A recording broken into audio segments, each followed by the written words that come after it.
Bismillahirrahmanirrahim. Assalamualaikum warahmatullahi wabarakatuh.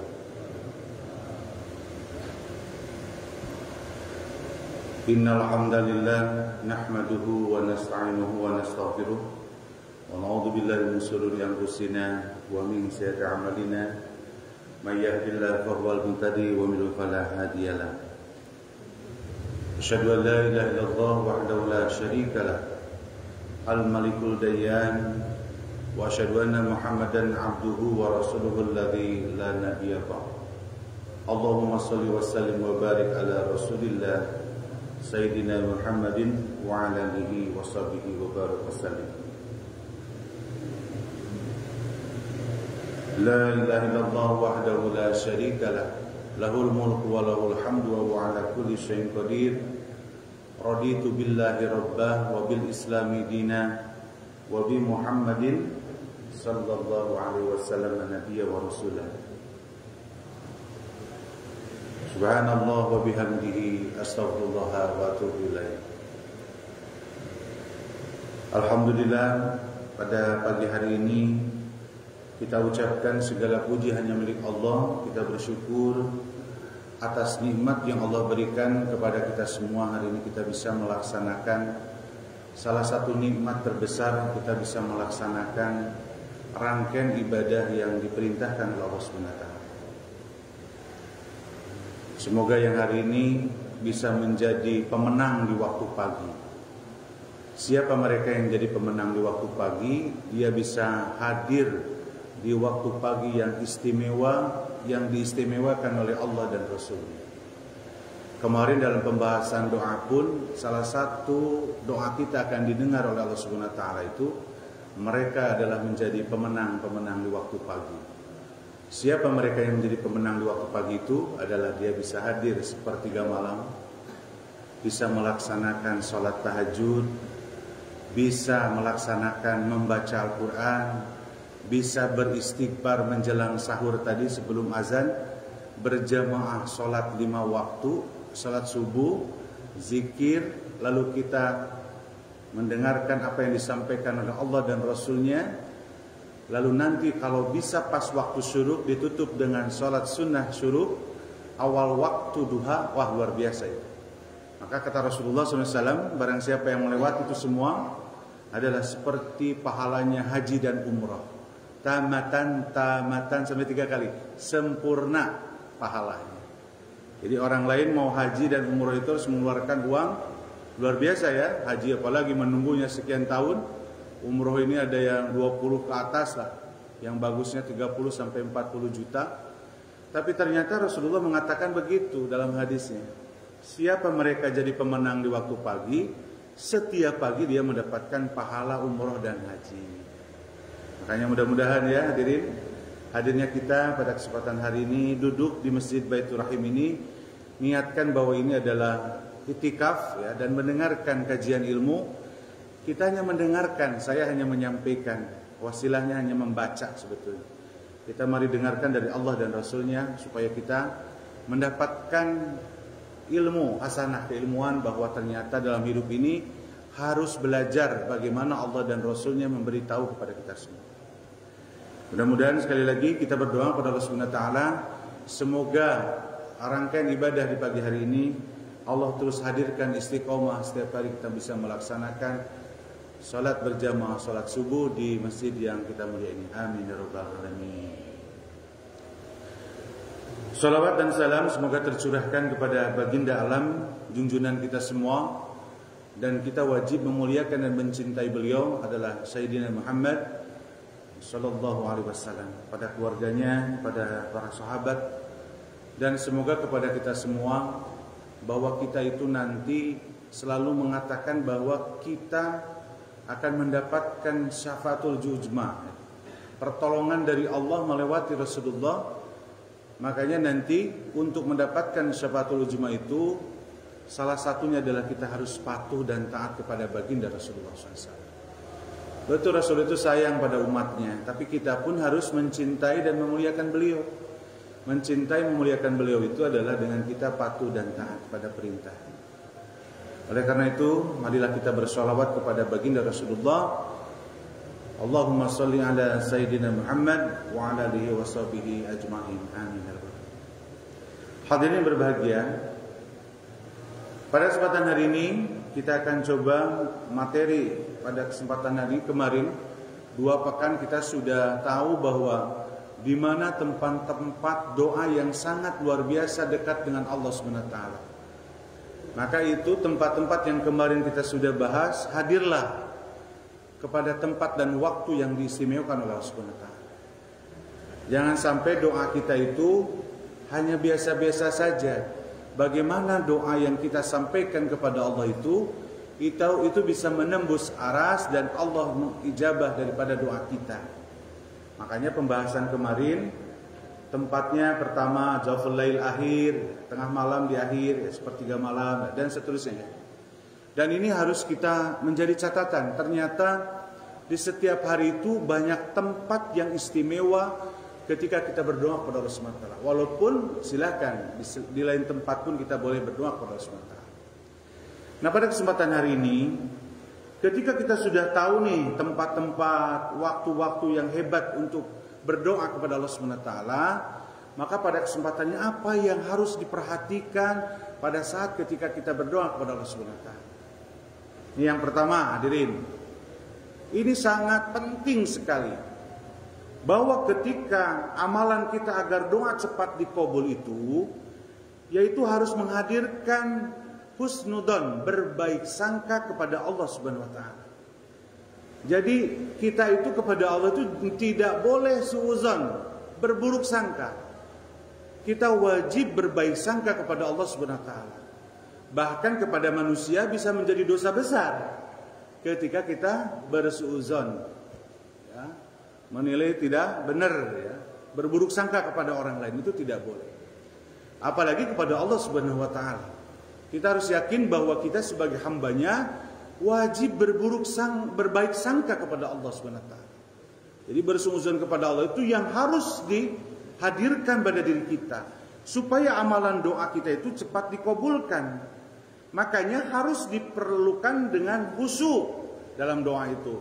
Harus punya yakin bahwa Allah lah yang akan mengijabah doa kita. Harus takut sama Allah dan harus ada rasa harap kepada Allah Subhanahu wa taala. Nah, sebagaimana yang tertuang dalam surat Al-A'raf, ya, surat ke-7 ayat 55, jadi saya pernah menyampaikan kemarin ada pemahaman dalam berdoa. Pemahaman pertama, doa itu suka dipimpin dan dijaharkan. Ada pemahaman yang kedua, doa itu tidak dipimpin, silahkan masing-masing, dan doanya tidak dijaharkan atau sir. Itu 2 hal perbedaan pemahaman yang tidak perlu saling menyalahkan dan tidak perlu saling memperdebatkan kembali. Karena itu sudah dari dulu, ya, perbedaan itu. Di dalam surat ini, surat Al-A'raf ayat ke-55 itu Allah menyampaikan begini. Ini kalimatnya memang di dalam Al-Quran itu perintah ketika berdoa itu harus ada etika dan adabnya. Itu adalah kita di dalam Al-Quran ini, ud'u rabbakum, ya, berdoalah kepada Allah, kepada Tuhanmu, tadarruan wa khufiyah. Tadarruan itu harus punya rendah hati lah. Kalau meminta sama Allah itu harus bahwa kita itu hamba, ya, kepada kholiknya itu ya beda lah. Kayak kita mau menghadap presiden, masa gayanya tidak ini, ya, tidak punya etika dan adab. Nah, kepada Allah pun begitu, harus tadarruan, harus rendah hati. Nah, makanya ada orang itu karena ada Al-Quran yang menyatakan ini, maka berdoa itu dia bagaimana pada posisi dia menghadap Allah untuk meminta kepada Allah dengan sikap rendah hati, bahkan rendah diri kepada Allah SWT. Wahufiyah itu adalah lemah lembut. Hufiyah itu lemah lembut dan tidak dikeraskan. Disinilah yang menjadikan perbedaan dari pemahaman satu yang kedua. Tetapi pemahaman satu kemarin sudah saya jelaskan, ada konteks hadis diperbolehkan pada saat itu dalam doa atau dalam zikir dijaharkan. Karena Rasulullah mengajarkan itu begitu. Kalau Rasulullah tidak jahar dulu, bagaimana para sahabat tahu, ya, zikir tersebut? Jadi 2 hal itu dilakukan oleh Rasulullah. Makanya pada saat saya tadi mimpin pun itu adalah menyampaikan kepada jamaah kalau yang mau berbareng-bareng belum bisa, bukan bisa, pingin sama-sama zikirnya mah enggak. Kalau masing-masing silakan. Tidak perlu harus perdebatan dalam masalah itu. Nah, jadi yang pertama itu, jadi doa itu harus ada rasa harap kepada Allah, harus khusyuk. Ya.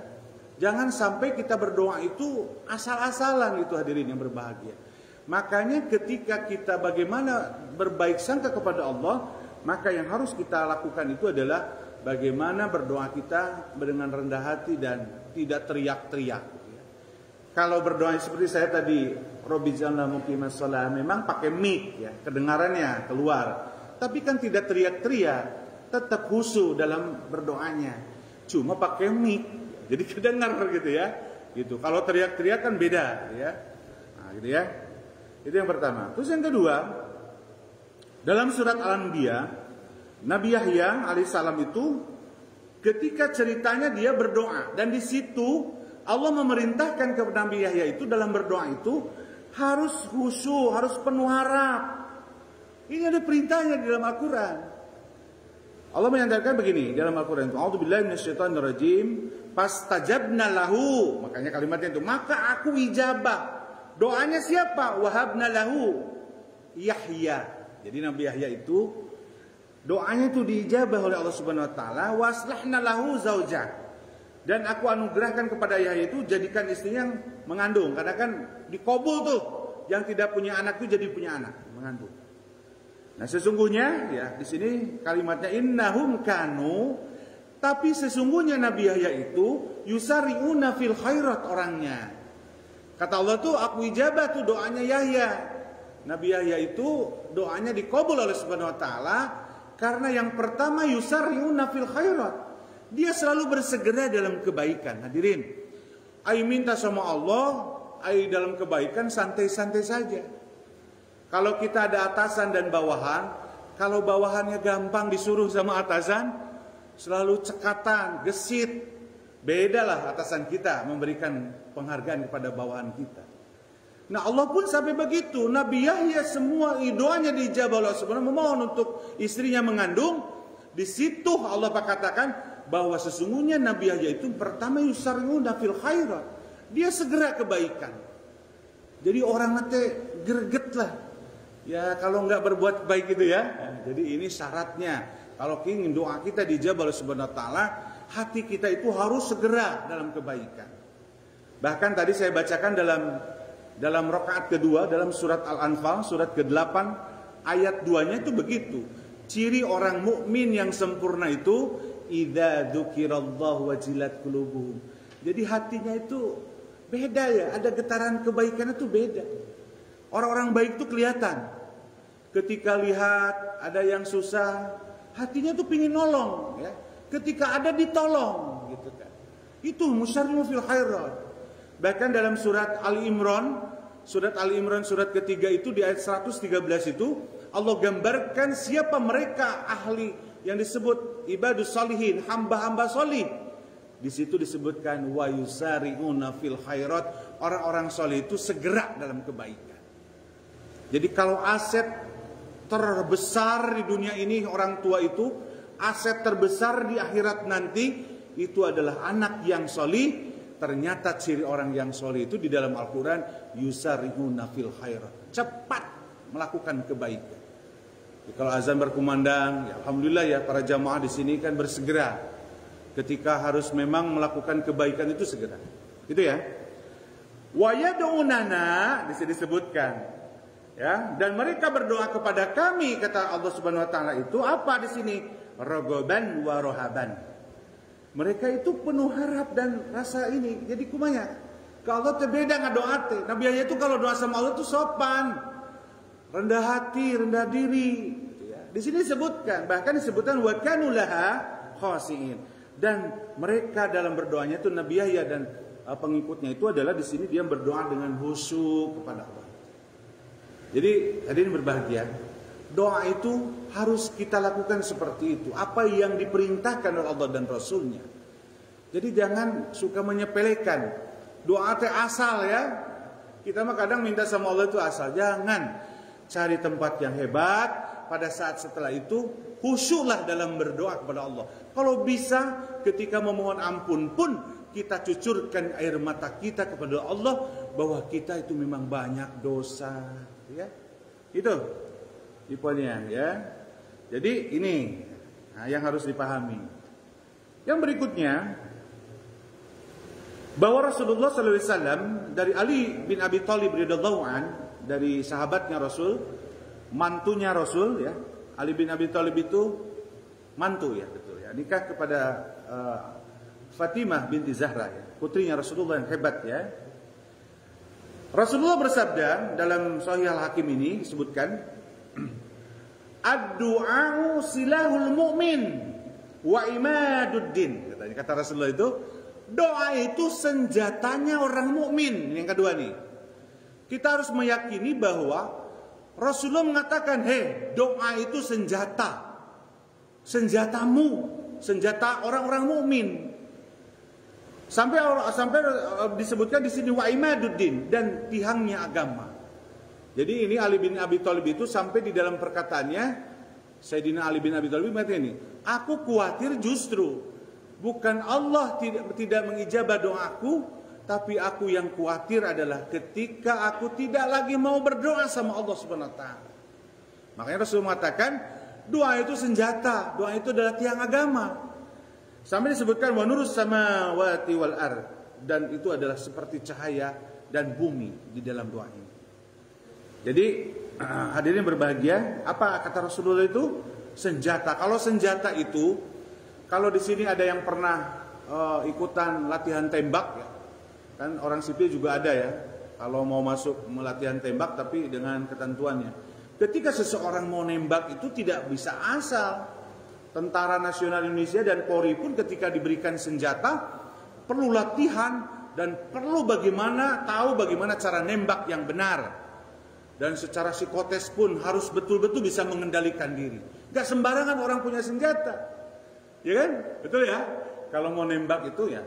Makanya ketika doa itu sebagai senjata kita, pada saat ketika mau nembak sasaran apa yang kita doa kepada Allah, maka semuanya perangkatnya harus siap. Makanya nggak bisa serta-merta aja. Ya. Ada perlombaan tembak antara Indonesia dengan negara Amerika, yang menangkan Indonesia. Hebat orang Indonesia itu, bagaimana cara nembak yang cepat, bagaimana nembak tepat sasaran. Persis kepada kita pada saat kita berdoa.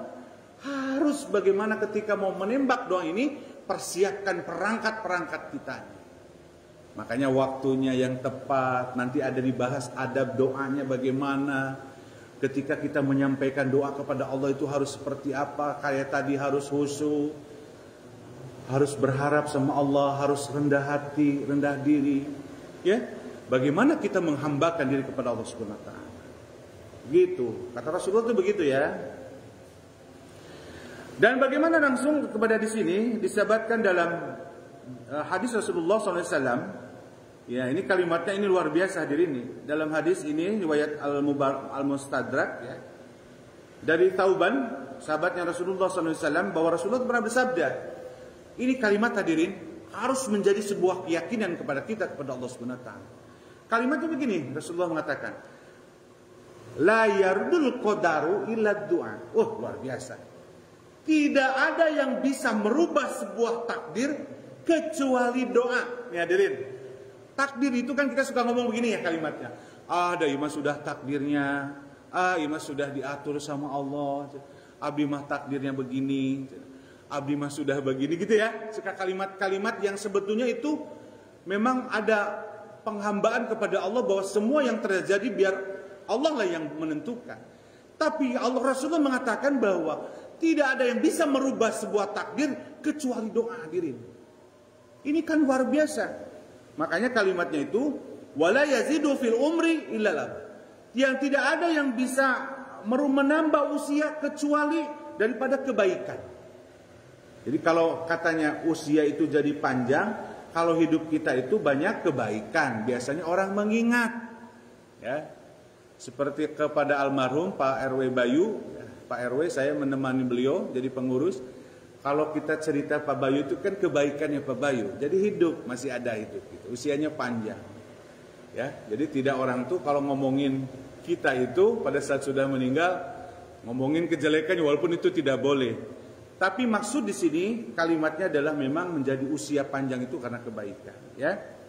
Nah, ini yang disebutkan di dalam Al-Quran, di dalam hadis itu, yang kita hadir hari ini itu adalah setiap takdir bisa berubah oleh doa kita. Contoh begini hadirin.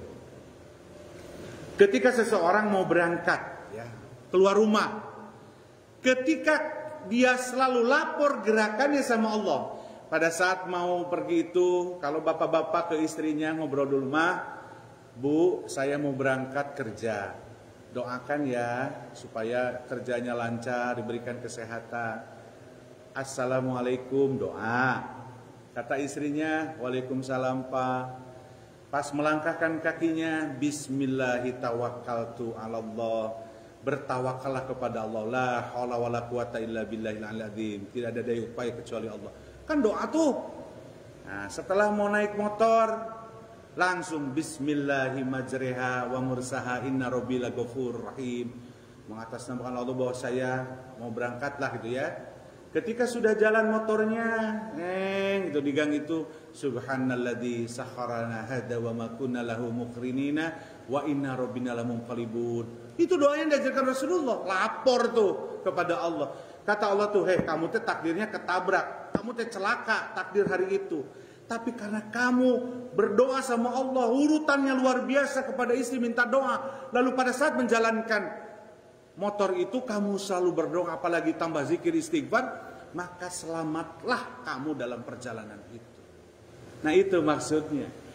Allah rubah ketika memang takdirnya itu adalah dia kecelakaan karena pakai motor, tapi karena dia dalam berangkatnya itu dengan berdoa kepada Allah, maka Allah rubah takdir itu. Makanya hadirin, yakini bahwa doa itu bisa merubah sebuah takdir oleh Allah berikan. Siapa yang tahu takdir yang sudah tertulis itu? Coba siapa yang sudah tahu? Apalagi ketika ada orang acara 4 bulanan, ditiupkan ruhnya, ditiupkan di situ, ditetapkan rizkinya, ditetapkan pada saat mengandung. Siapa yang tahu rizkinya? Siapa tahu yang jodohnya? Siapa yang tahu itunya semuanya? Kan kita tidak tahu. Yang diperintahkan oleh agama itu adalah berikhtiar dan berdoa kepada Allah Subhanahu wa taala. Tapi luar biasa, doa itu bisa merubah sebuah takdir, bahwa ketika kita takdirnya A, Allah bisa rubah menjadi B. Harus yakin ini. Maka jangan lupa, laporlah sama Allah aktivitas hidup ini. Jangan sampai kita tidak lapor kepada Allah Subhanahu wa taala. 24 jam Rasulullah telah mengajarkan kepada kita. Masuk WC ada doanya, masuk masjid ada doanya, keluar masjid ada doanya, mau makan kita ada doanya. Minimal bismillah, lapor sama Allah itu setiap kegiatan yang kita lakukan. Beresnya kita melakukan alhamdulillahirabbil alamin. Gitu ya. Ini harus yakini. Hadis ini Rasulullah menyatakan la yardul qadar illa du'a. Tidak ada yang bisa merubah sebuah takdir kecuali doa.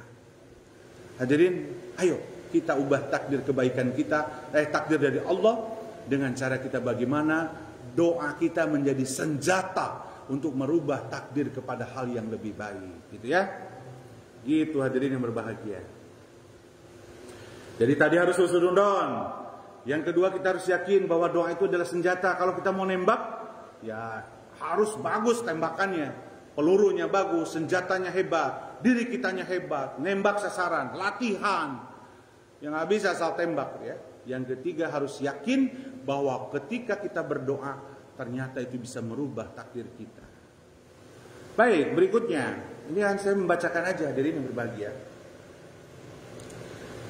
Di dalam berdoa itu, nah ini yang kita itu suka tidak sabar, suka putus asa. Makanya Rasulullah dalam hadisnya itu menggambarkan mereka yang tidak diterima doanya, tidak dikabul itu salah satunya doanya putus asa dan suka ngomong. Nih gini, nih Rasulullah dari Abu Hurairah radhiyallahu an dalam hadis riwayat di sini hadis riwayat Muslim, hadis riwayat Muslim. Ketika saya baca hadis ini luar biasa, saya juga suka begitu. Ya, naudzubillah dari cuma Allah jauhkan. Kata Rasulullah begini. La yazalu yustajabu lil abdi ma lam yad'u bil ismi aw qati'atihi rahim. Ma lam yastajil. Jadi gini, ada seorang hamba itu akan senantiasa doa itu akan dikabulkan Allah selama dia itu doanya bukan untuk keburukan dan memutuskan silaturahim. dan selama dia tidak tergesa-gesa dalam berdoa. Lalu para sahabat itu mengatakan bahwa yaqulu, apa ya Rasul? Ya Rasulullah, di sini sebutkan apa yang dimaksud tergesa-gesa dalam doa itu?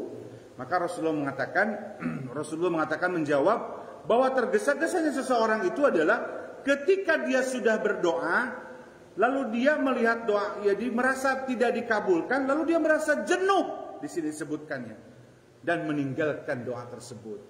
Nih kita biasanya begini, kita mau doa sama Allah itu ya Allah berilah anak istri saya menjadi solih, anak kita menjadi anak yang solih dan solihah, atau itu terlalu umum ya. Contoh istri saya tidak begini, baru ke sehari ya doa kita, besoknya sudah lupa ya. Suka gitu ya kita. Apalagi kalau bicaranya kita kebutuhan, pingin sesuatu urusan dunia doanya, itu kan diperbolehkan. Ya Allah saya pingin ini, ya pakai bahasa kita, saya pingin ini. Baru ke 5 hari, karena doa kita itu merasa bahwa itu belum diijabah, kata Rasulullah, ketika seseorang itu merasa letih dengan doanya, dia putus asa tidak berdoa dan meninggalkan doa itu salah satu doa tidak diijabah oleh Allah Subhanahu wa taala. Makanya dalam doa itu hadirin harus sabar, ya, harus istiqomah dalam berdoa itu. Makanya nanti urutan doanya juga disampaikan di sini. Kalau berdoa itu Rasulullah bagaimana sih urutan doa? Ini kita kata Rasulullah aja. Doa itu harus pertama ini, harus ini dan seterusnya kita bacakan. Tapi pada kesempatan hari ini bahwa yang ketiga, bahwa ketika kita berdoa itu jangan sampai kita di sini itu harus merasa letih doa itu. Jadi kesabaran lah gitu. Makanya yang harus dicontoh itu para malaikat. Kalau malaikat itu begitu, kamu sujud, kamu begini gitu ya. Istiqomah dalam berdoa itu. Maka urutkan doa itu ya yang kita panjatkan kepada Allah, dan nanti doa itu ucapkanlah doa apa yang kita inginkan. Jadi pakai bahasa Indonesia ya. Doa itu ya Allah pingin apa, pingin anu, ya Allah, boleh ya. Tapi jangan putus asa dalam berdoa. Begitu ya. Jadi mohon kepada hadirin, jadi Rasulullah mengatakan kepada kita, jangan sampai doa itu, karena salah satu doa itu tidak dikabulkan itu pada saat ketika kita merasa jenuh dengan doa kita, merasa letih dengan doa kita, karena belum ujung diijabah. Saya yakin hadirin punya pengalaman itu. Gesa minggu ngadoa TTDW diijabah. Lah geus dah teu kudu gitu ya. Nah jangan begitu ya. Harus tetap istiqomah dalam berdoa itu. Gitu ya. Jadi memutuskan dalam doa. Berikutnya yang keempat ya. Nah, di sini kata Rasulullah, kalau doa itu harus punya menghadirkan hati kita itu harus yakin kepada Allah bahwa Allah lah yang mengijabah doa kita. Makanya setiap salat itu kan ada sebuah transaksional ya kepada Allah Subhanahu wa taala, sebuah komitmen. Di dalam surat Al-Fatihah itu iyyaka na'budu wa iyyaka nasta'in. Hanya kepada Allah aku beribadah dan hanya kepada Allah aku meminta. Itu sudah ikrar bahwa Allah lah yang akan memberikan apapun yang kita minta. Kalau dalam surat surat apa itu yang setelah An-Naba itu? An-Naba, An-Naziyat, terus ada At-Takwir ya. Di dalam ayat terakhirnya kan begitu, wa ma tasawuna illa ayyasha Allahu rabbul alamin. Kata Allah, kalau kamu mau minta apapun, kalau Allah tidak memberikan, itu tidak akan pernah terjadi. Jadi semua apa yang diberikan, mau muslim, non muslim, Allah lah yang ngasih kepada mereka. Ya, mau yang kesolih, yang tidak solih, Allah kasih. Karena memang Allah lah yang pemberi rizki, Allah lah yang menjabah apa keinginan hamba. Tetapi di sini kita kan pingin doa ini menjadi berkah, menjadi pahala, dan nanti yang diijabahnya juga menjadi pahala buat kita. Kata Rasulullah SAW dalam hadis riwayatnya At-Tirmidzi dari Abu Hurairah radhiyallahu anhu, ini saya bacakan aja. Gini kalimatnya. Ud'ullaha wa antum muqinuna bil ijabah, kata Rasulullah itu. Berdoalah kepada Allah itu harus memiliki keyakinan akan dikabulkan. Jadi harus yakin. Kadang kita mah ngadoa teh, bener teh eta yakin ke Allah teh. Jadi ketika doa teh, jadi teh yakin. Saya belajar keyakinan itu pada saat saya ditempatkan 6 tahun saya tugas di Kerawang. Saya di situ belajar ternyata meminta sama Allah itu harus sabar. Dan bagaimana saya ketika berdoa itu kadang tidak yakin. Yakinnya itu kalau pindah itu bukan Allah yang mindahkan. Bagaimana cara pindah tugas dari Kerawang ke Bogor lagi? Oh ini harus ini, ada jalan begini, ada jalan begini. Pada saat itu saya berpikir bahwa ketika takdir yang menghalangi 2 gunung, tapi kalau Allah memang berkehendak, tidak ada apa-apanya 2 gunung itu yang menghalangi takdir itu. Yakinlah, sabar. 6 tahun lebih saya baru dipindahkan ke SMK Negeri 2 Cibinong. Ini kan luar biasa, belajar sabar di sana. Dan itu luar biasa, cucuran air mata pada saat ketika di Kerawang dengan di Bogor itu beda. Makanya enak pada saat jauh. Ketika sendiri menghadap Allah, keinginan pingin pindah. Ya Allah, tidak terasa air mata keluar dekat dengan Allah. Dan Allah itu senang lihat hambanya ketika keluar air mata. Dan kita mah doa kadang santai-santai. Coba, kalau dalam 1 hari kita berdoa, lalu setiap berdoa kita cucuran air mata, berarti imanmu masih baik, hadirin. Kita mah kadang doa teh santai ngomong teh. Luak liuk apalagi nyantai itu para rugu. Makanya Rasulullah kalau ingin diijabah, kata Rasulullah, berdoa itu dengan keyakinan Allah lah yang akan mengkabulkan doa itu. Makanya begitu kalimatnya.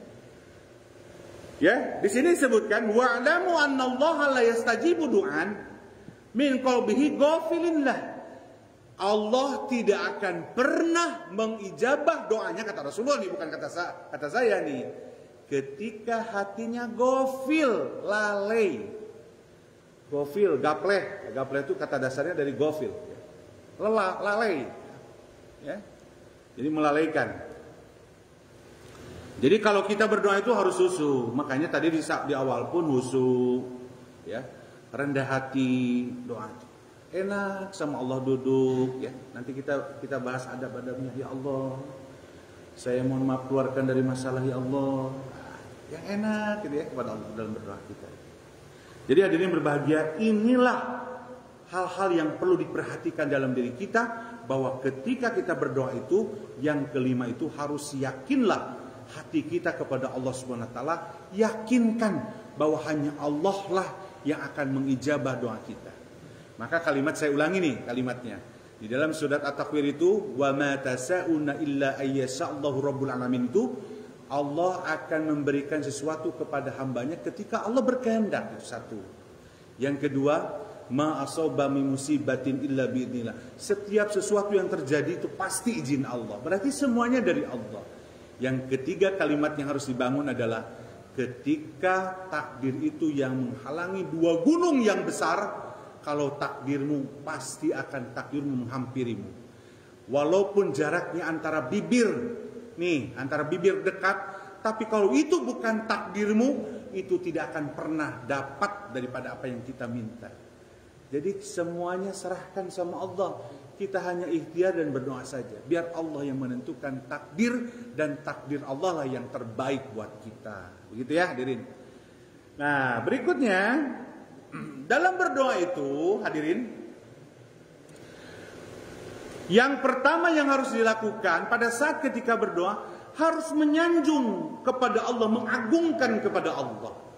Ini perintah dari Rasulullah hadirin. Jadi ngadoa teh ulah langsung. Lamun eka Pak Jokowi Pak Presiden itu mau ada prosedurnya, ada standar operasionalnya. Harus ke sini dulu, harus ke sini dulu ya. Gak ada bisa jalan pintas, kecuali jalan pintas kalau beliau lagi belusukan di masyarakat, itu bisa langsung ketemu. Tapi ketika mau menghadap Pak Jokowi itu harus melalui seknek, harus dari segalanya. Persis seperti kita pun oleh Rasulullah diberikan warning, diberikan aturan-aturannya bahwa ketika kita mau berdoa, agungkanlah Allah. Nih dari Sa'ad bin Waqqas radhiyallahu anhu, Rasulullah, ada seorang badui bertanya kepada Rasulullah SAW, ajarkan ya Rasulullah kepadaku satu kalimat yang aku ucapkan itu bisa sebelum kami berdoa. Nah Rasulullah mengatakan, La ilaha illallah wahdahu la syarikalah, Allahu akbar walhamdulillah. Di sini sebutkan Allah walhamdulillah katsir wa subhanallahi bukratan wasila. Rabbil alamin wala haula wala quwata illa bil azim. Rasul nyantoin ngagungin Allah dulu tuh dalam hadis itu. Lalu setelah itu kata Rasulullah, barulah kamu ucapkanlah kamu doa Allahumma gfirli di sini warhamni warzuqni. Jadi Rasulullah mengajarkan dalam hadis itu, kalau kamu mau berdoa agungkanlah Allah dulu. Jadi lamun ngadoa teh cika ulah tengagungkeun ka Allah teh. Makanya suka menyampaikan kalau doa alhamdulillah hamdan syakirin atau alhamdulillah rabbil alamin atau al hayyu wal qayyum ya aziz ya jabbar ya. Itu mengagungkan Allah. Baru kita berdoa kepada Allah. Tapi di sini sebelum berdoa ya. Jadi yang pertama hadirin apa tadi? Ketika kita berdoa agungkanlah Allah. Kalimat yang oleh Rasulullah disampaikan seperti tadi. Ketika kita setelah sholat itu beristighfar, lalu apa? Subhanallah walhamdulillah Allahu akbar. Setelahnya Allah ilaha illallah la syarikalah. Setelahnya Allahu akbar kabiru. Mengagungkan Allah dulu, setelah itu baru berdoa. Tapi sebelum berdoa diperintahkan oleh Rasulullah bersolawat kepada baginda Rasulullah. Ya doa teh kudu ngagungkeun. Setelah ngagungkeun solawat. Ini apa?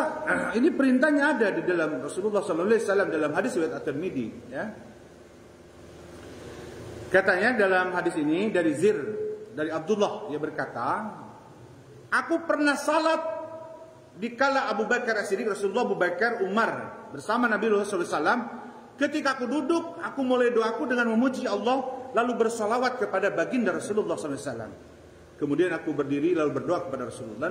Lalu Rasul mengatakan, tuta'na sal tuta'na. Ya, mintalah seperti itu. Jadi urutannya mengagungkan Allah, bersolawat kepada Rasulullah. Makanya kalau urutan doa imam memimpin pun suka disebutkan a'udzubillahi minasyaitonirrajim, bismillahirrahmanirrahim, Allahumma shalli wa sallim wa barik ala Rasulillah, bersolawat kepada baginda Rasulullah.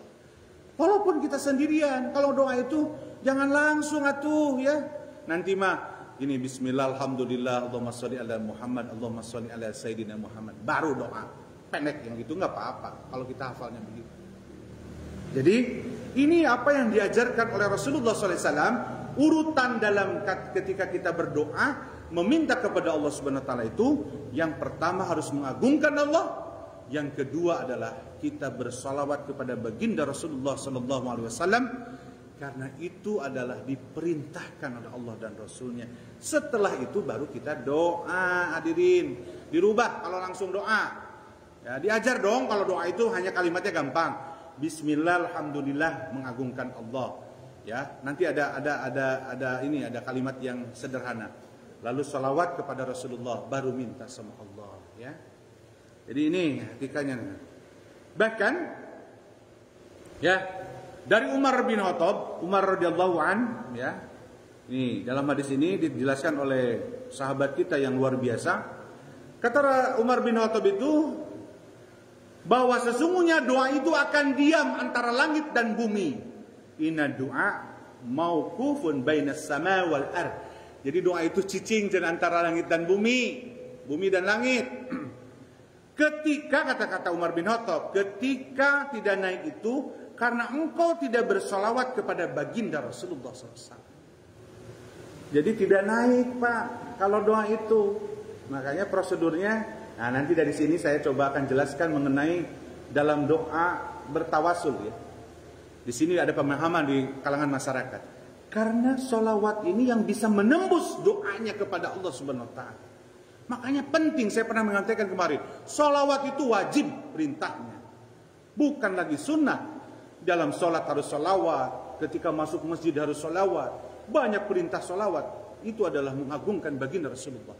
Termasuk dalam doa pun Umar bin Khattab sampai mengatakan, doa kita akan tidak naik ke aras itu, terhenti antara bumi dan langit, karena tidak bersolawat kepada baginda Rasulullah SAW.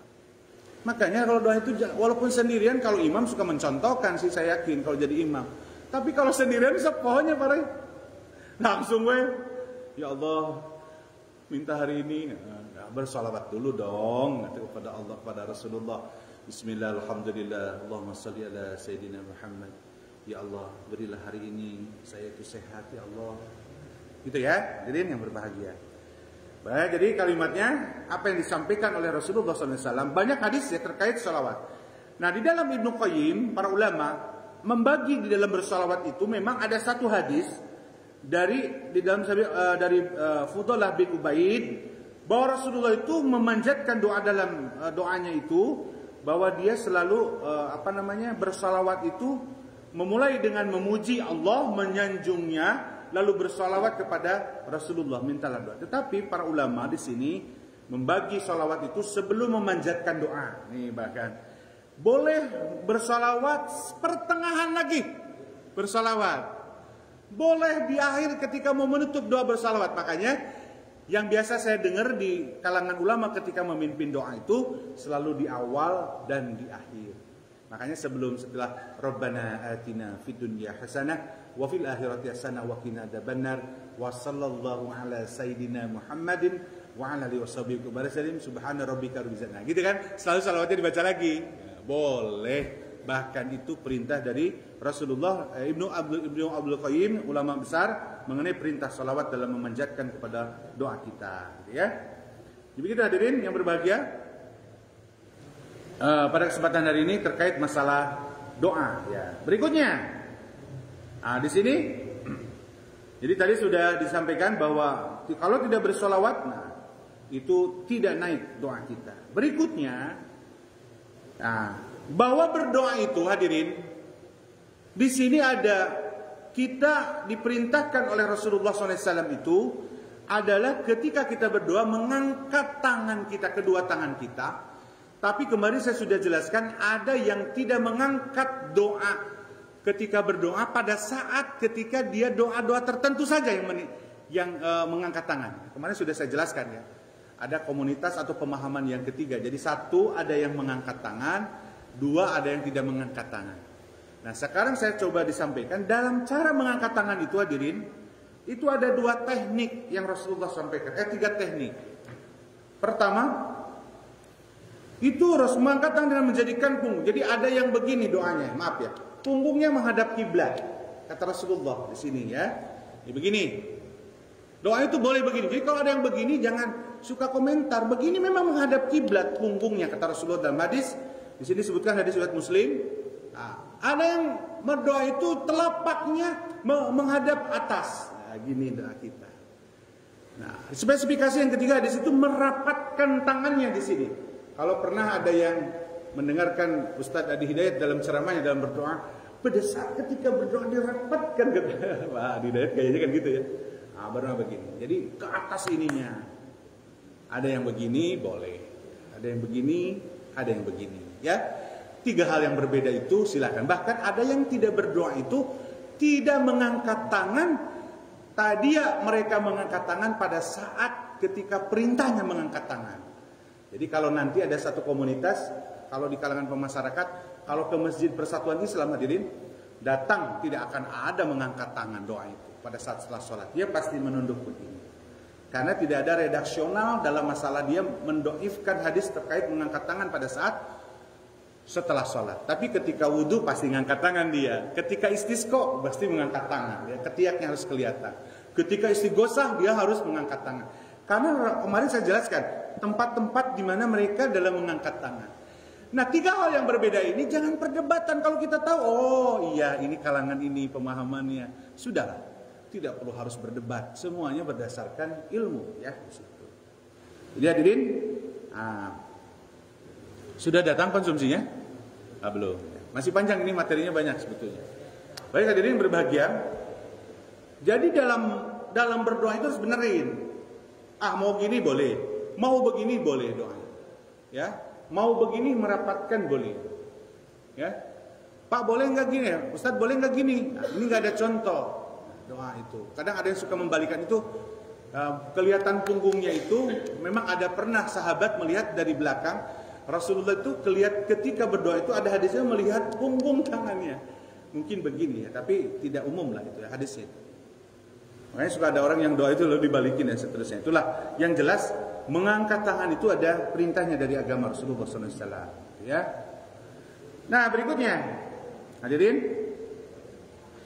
ada di masyarakat itu terkait bahwa masalah doa itu berkaitan dengan tawasul. Tawasul itu sarana, mengaitkan. Jadi tawasul itu. Nah, jadi harus bertawasul dalam doa itu. Jadi ada sarana itu, ada apa ya disebutnya? Jadi ada fasilitas yang harus kita lakukan dalam berdoa itu, kita bertawasul. Bahasanya itu jadi ada sarana ketika kita berdoa itu. Nah, yang pertama yang dibolehkan di dalam Islam itu bertawasul dengan nama sifat-sifat Allah. Nah, ini boleh. Ya. Ini yang pertama nih, nanti ada perbedaan. Saya akan sampaikan dalam kesempatan hari ini. Di dalam surat Al-A'raf, surat ke-7, ayat 180 itu Allah menyampaikan walillahil asmaul husna, disebutkan fad'u biha. Kata Allah itu, kamu, bahwa Allah itu memiliki sifat asmaul husna yang 99. Maka berdoalah setelah itu. Berdoalah dengan asmaul husna, maaf ya. Berdoalah dengan asmaul husna. Maka salah satu tawasul kita, ada sarana dalam kita berdoa kepada Allah Subhanahu wa taala itu, maka bertawasullah dengan asmaul husna. Itu. Ya. Jadi kalau mau minta rezeki, ya Rozak, ya Rozak, ya Rozak. Atau pakai doa antara sujud dua ya.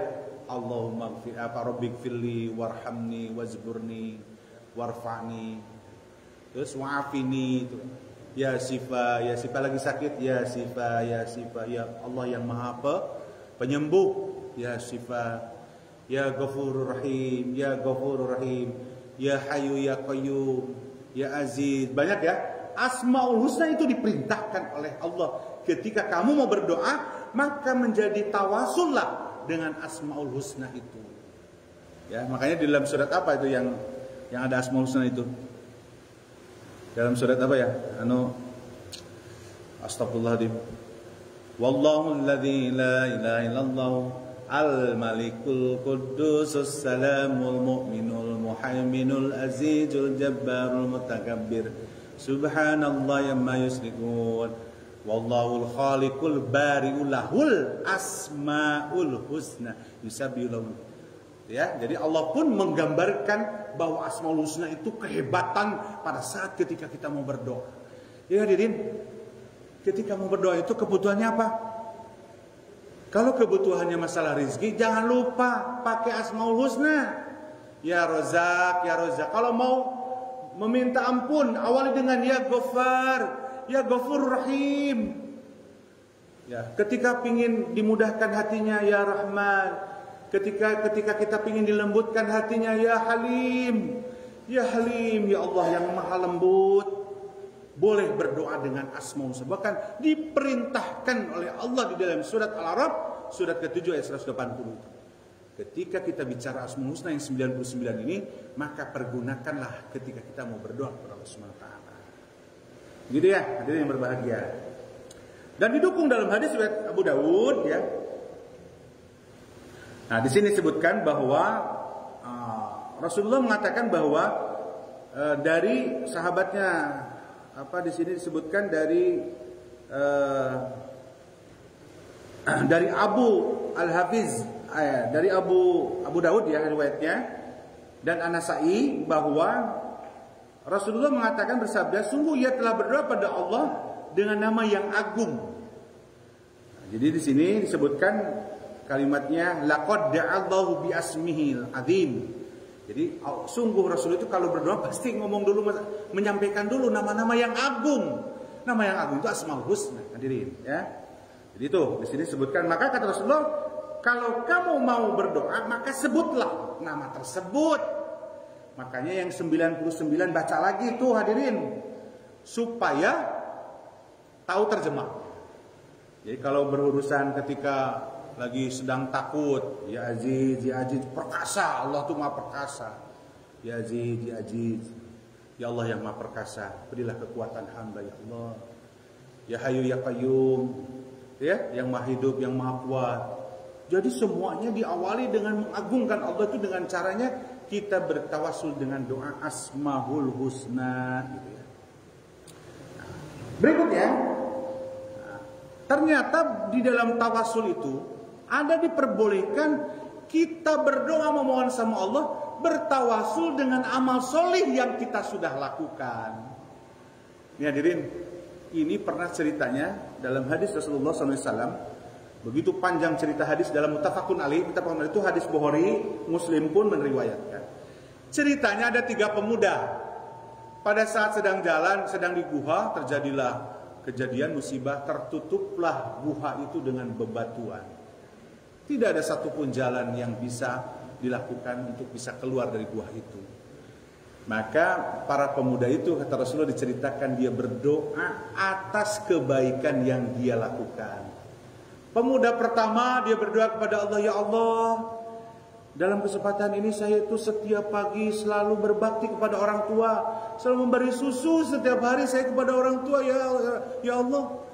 Kebaikan saya tiap hari selalu berbakti kepada orang tua, melayani orang tua, tidak pernah membentak, tidak pernah membantah, berkata yang mulia, menyayangi mereka ya Allah.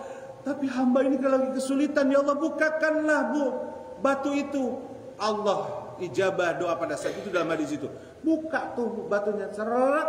Ya, satu. Ini hadis loh, bukan cerita dongeng. Jadi dari sini boleh kita tawasul dengan kebaikan. Jadi seseorang anak ketika dia berbakti kepada orang tua, kehebatan doanya akan menembus arasnya.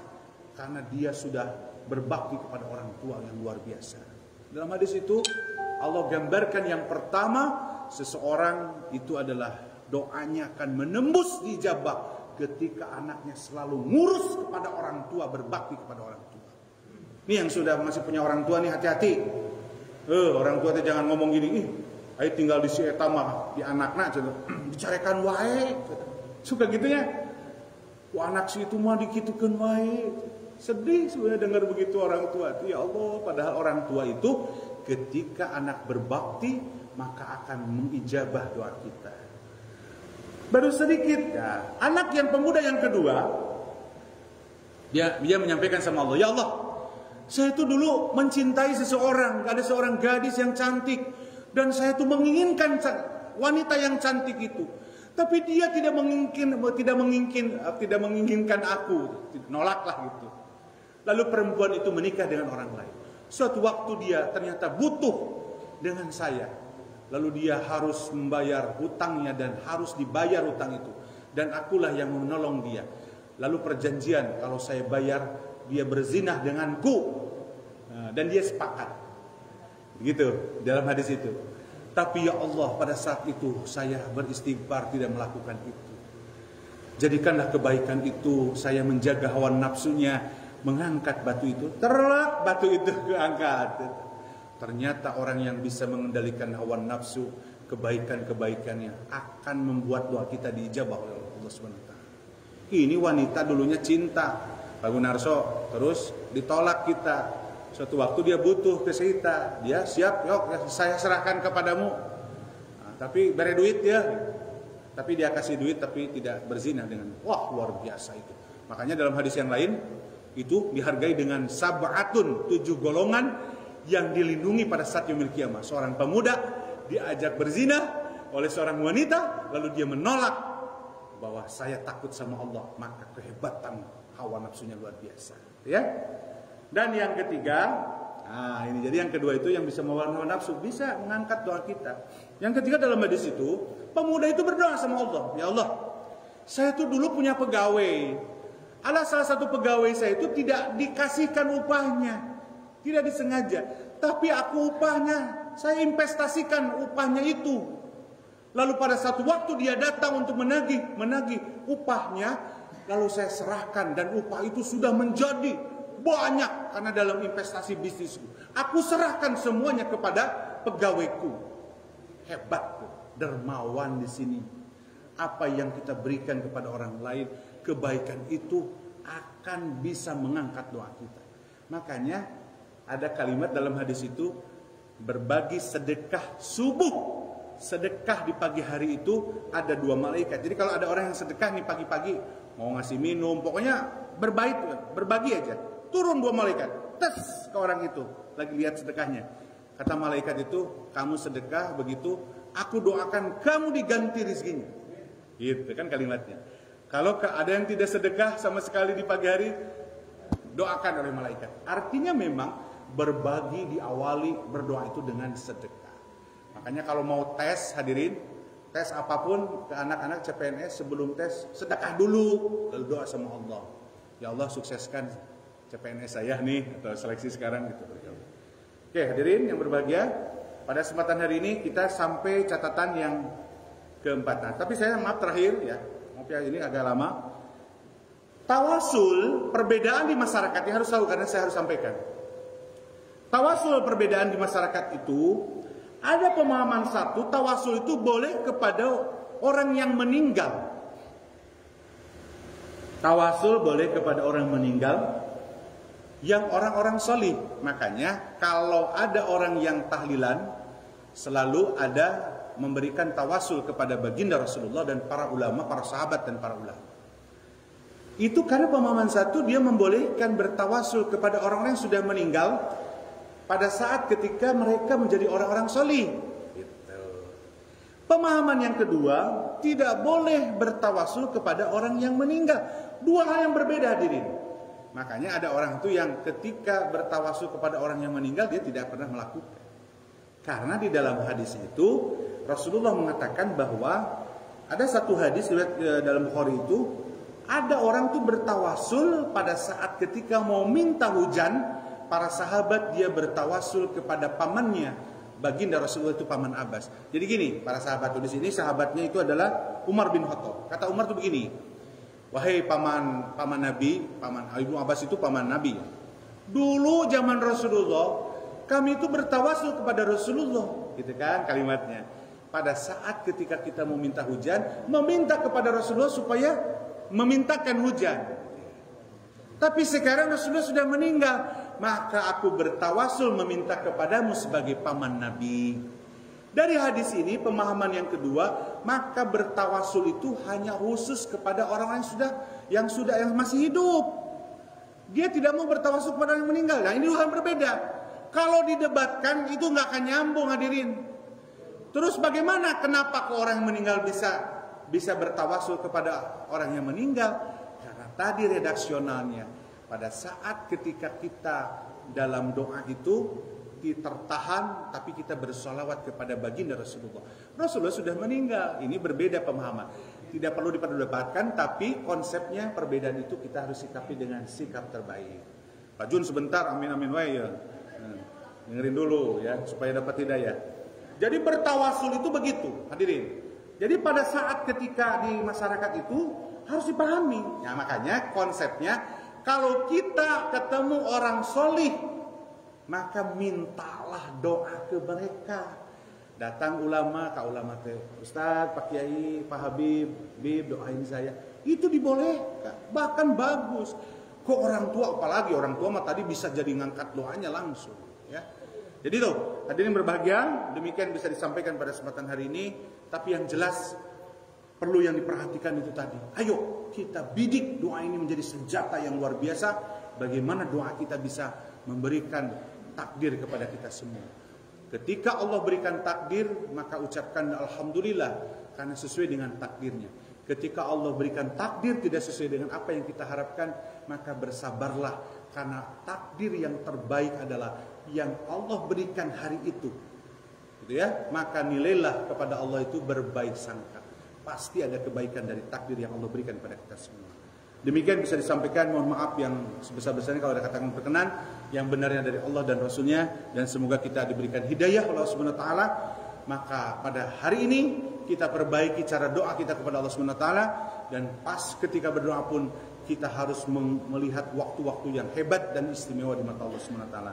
Amin ya rabbal alamin. Demikian aku qouli hada wa astaghfirullahi wa lakum. Kita akhiri dengan doa kafaratul majlis. Bismillahirrahmanirrahim. Subhanakallahumma wa bihamdika asyhadu an la ilaha illa anta astaghfiruka wa atubu ilaik. Demikian, wassalamualaikum warahmatullahi wabarakatuh.